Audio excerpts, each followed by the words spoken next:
Imagine the fading twilight, settling over a silent German airfield in the late 1930s. The cold air humming with anticipation as engineers gather around a sleek metallic figure resting on the runway.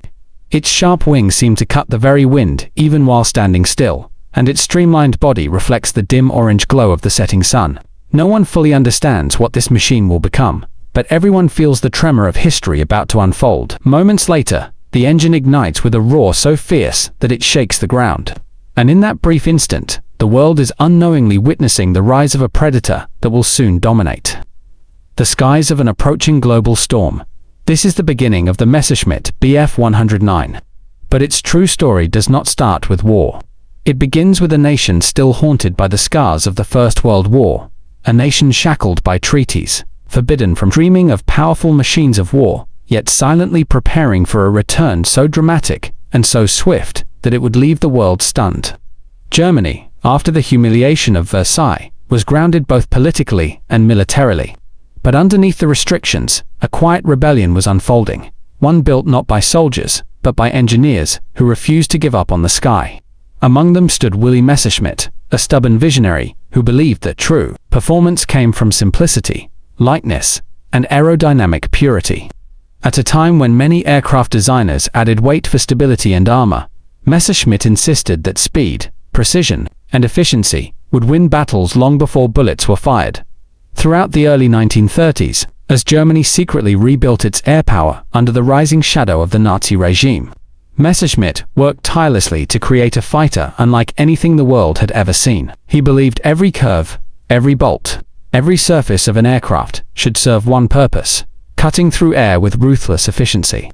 And so began the birth of an aircraft that would become the backbone of the Luftwaffe and a symbol of German air dominance.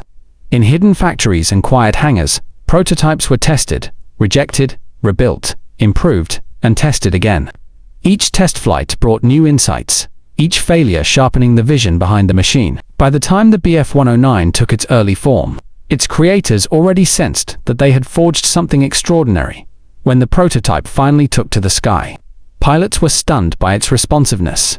It didn't feel like flying a machine. It felt like wearing wings. Its narrow fuselage, retractable landing gear, and enclosed cockpit were ahead of their time.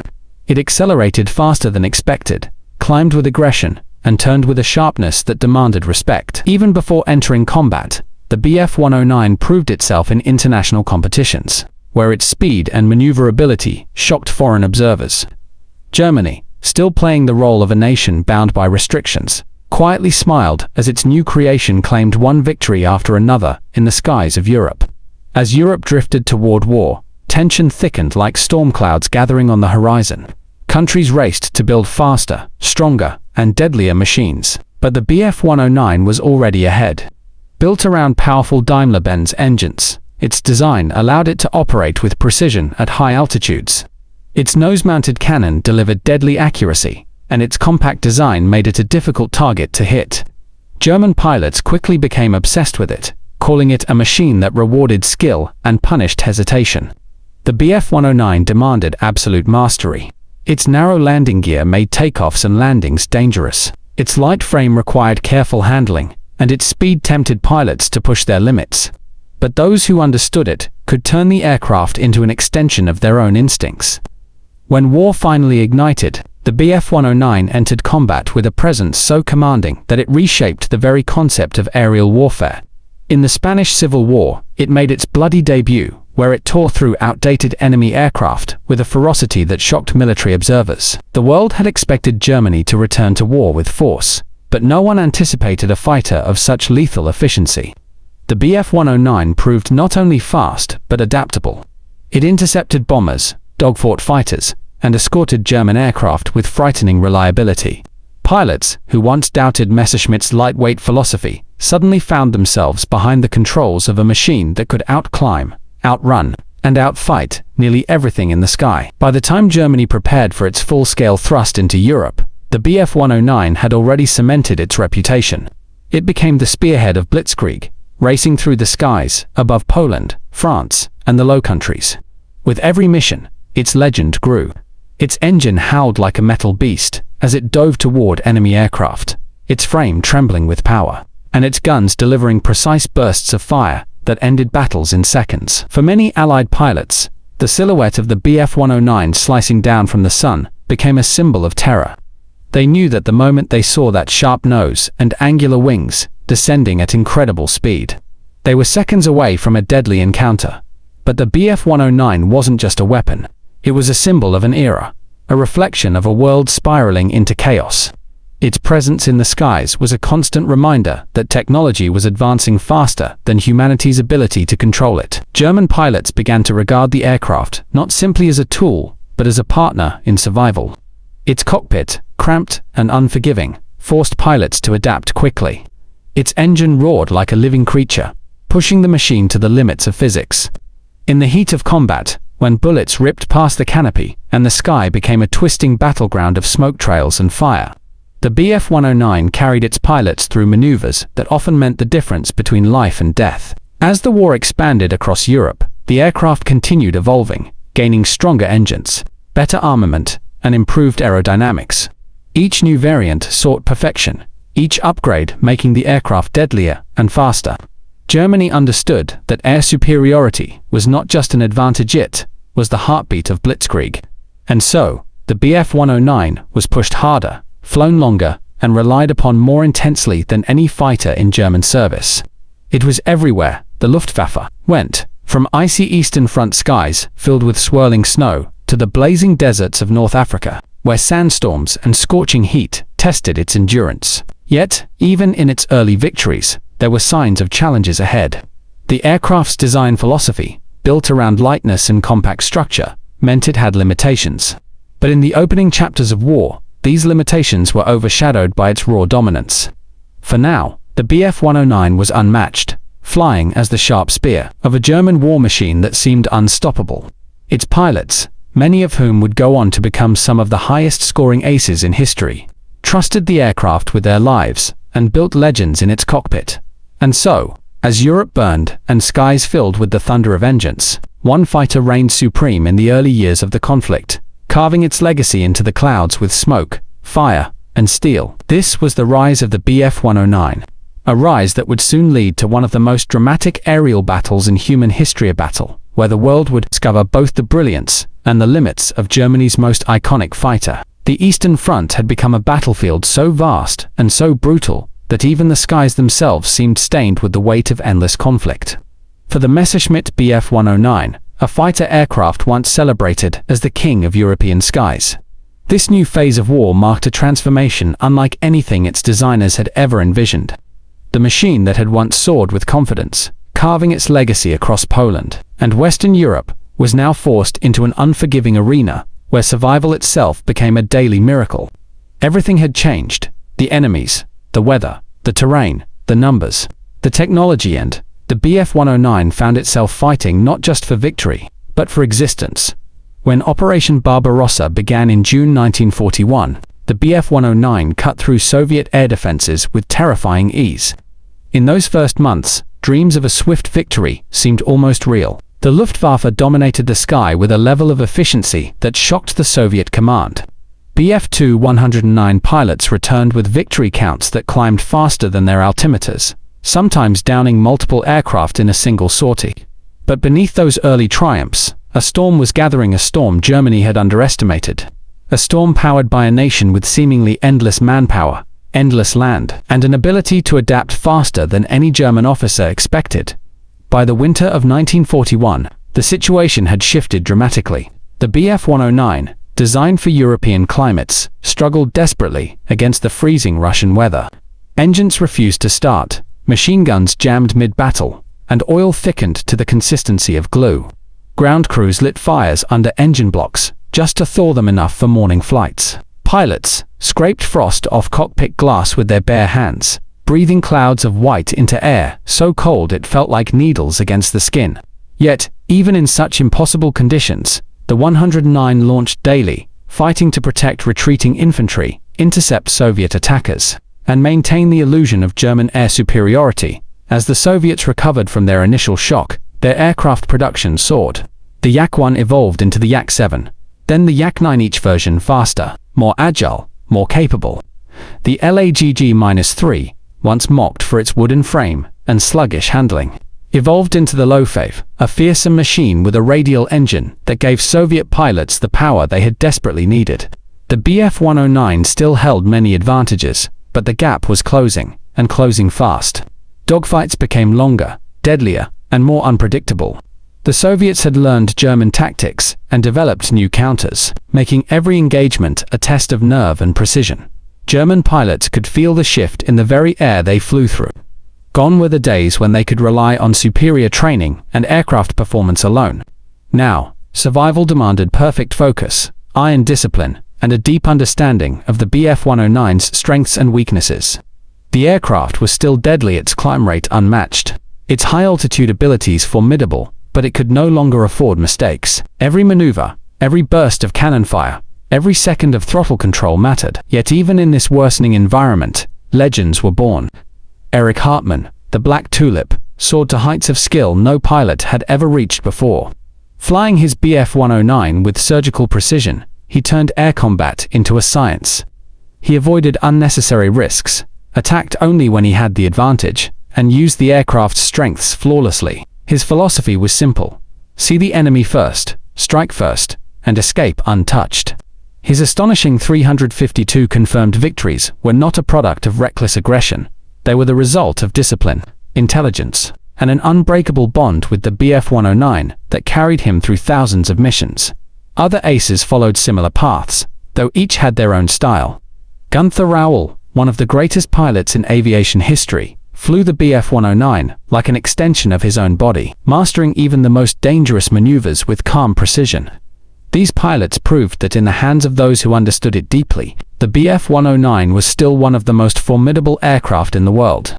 But even the greatest pilots could not be everywhere at once, and Germany was running out of time. The Soviet Air Force grew larger each month. Their pilots gained confidence, their factories increased output, and their commanders refined tactics. Soon, the sky was alive with swarms of Soviet fighters, rising from airfields that stretched across an entire continent.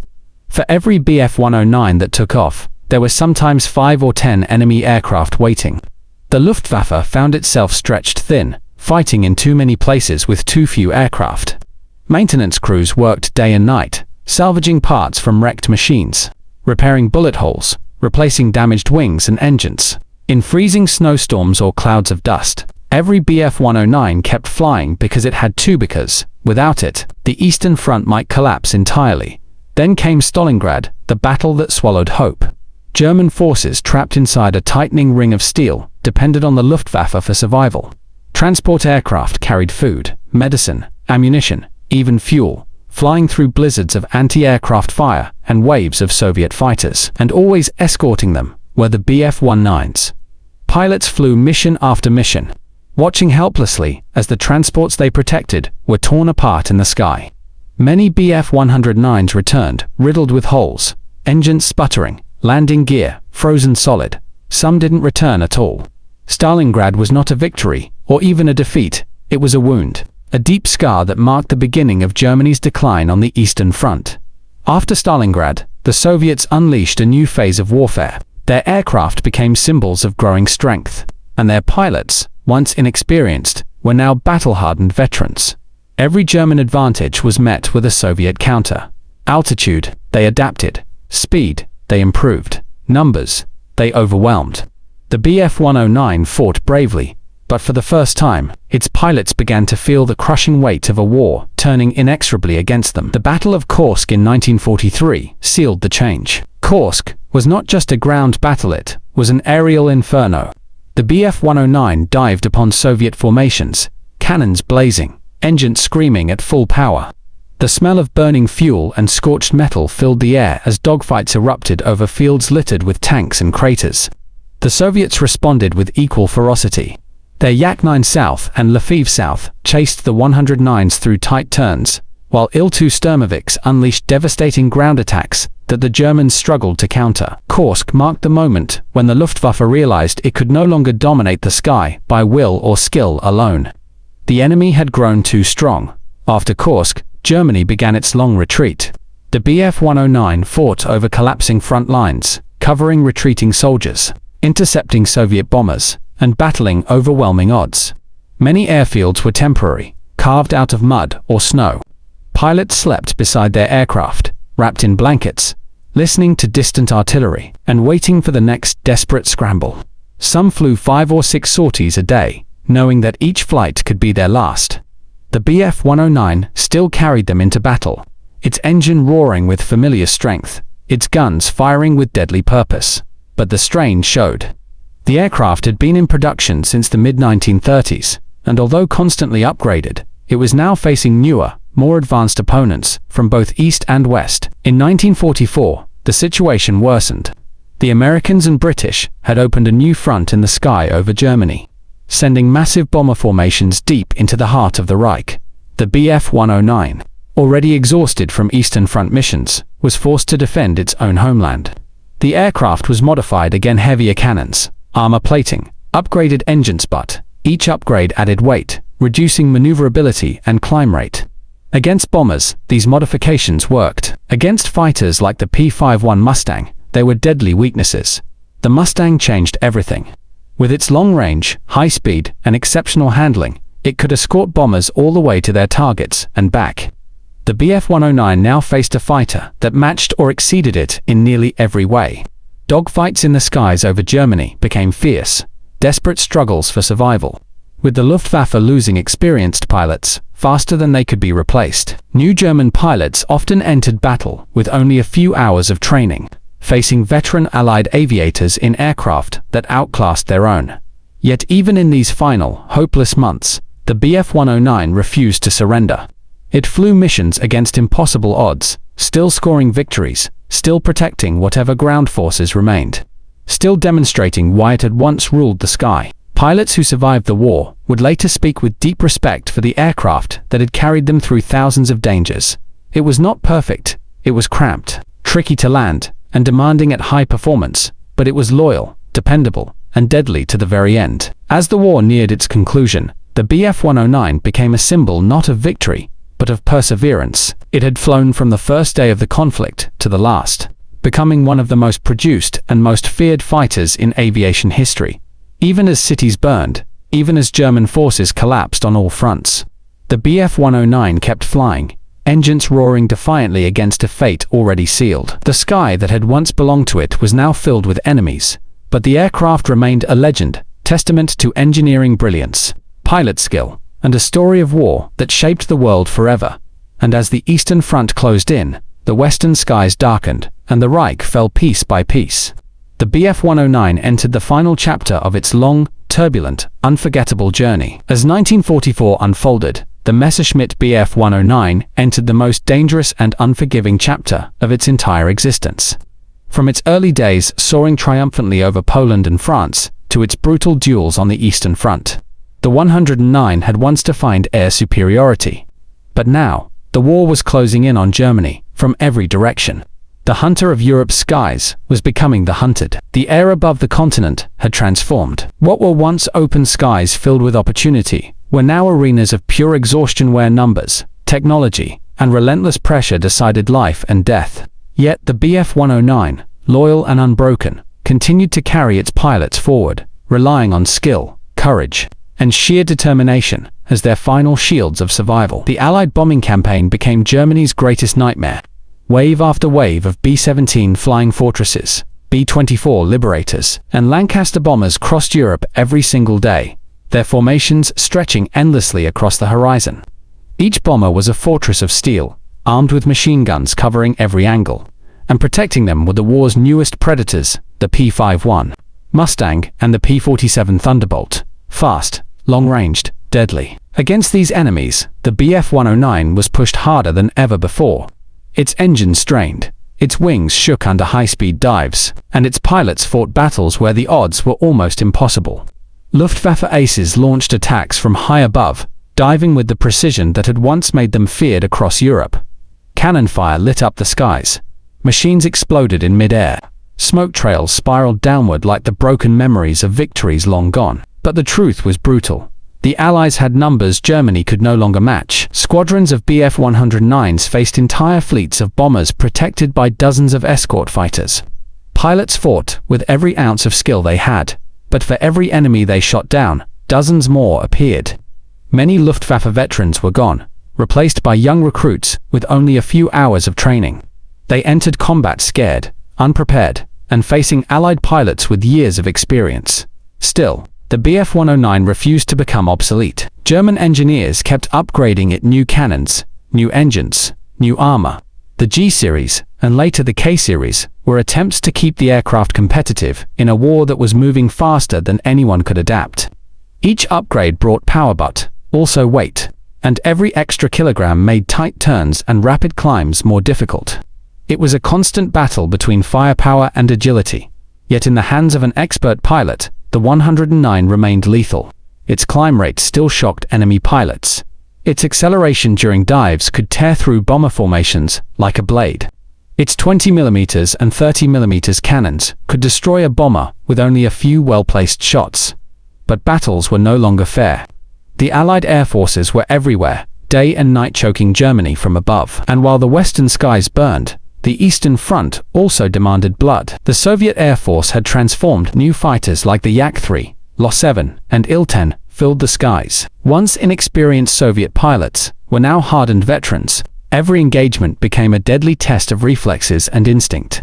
Snowstorms, mud, fog, and freezing temperatures punished both men and machine.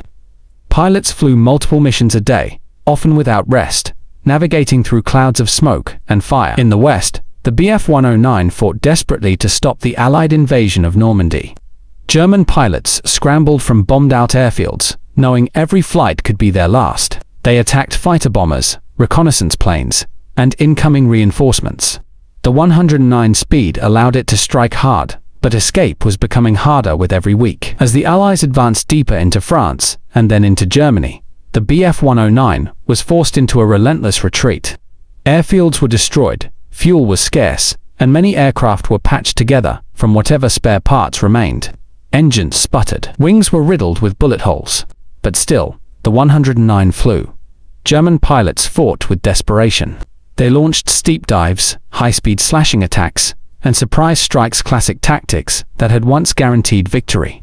Sometimes they broke through, sometimes they didn't return. By late 1944 and early 1945, the BF-109 stood as a symbol of both brilliance and tragedy. It had evolved from a nimble young predator into a battered survivor fighting against impossible odds. It had flown over every major front: Europe, Russia, North Africa, and had carried legends like Hartmann, Raoul, and Barkhorn to greatness. And even as Germany collapsed on all fronts, the BF-109 kept flying, its engine roaring in defiance. Its wings carving through skies filled with enemies, its legacy sealed in history as one of the most iconic fighters ever built.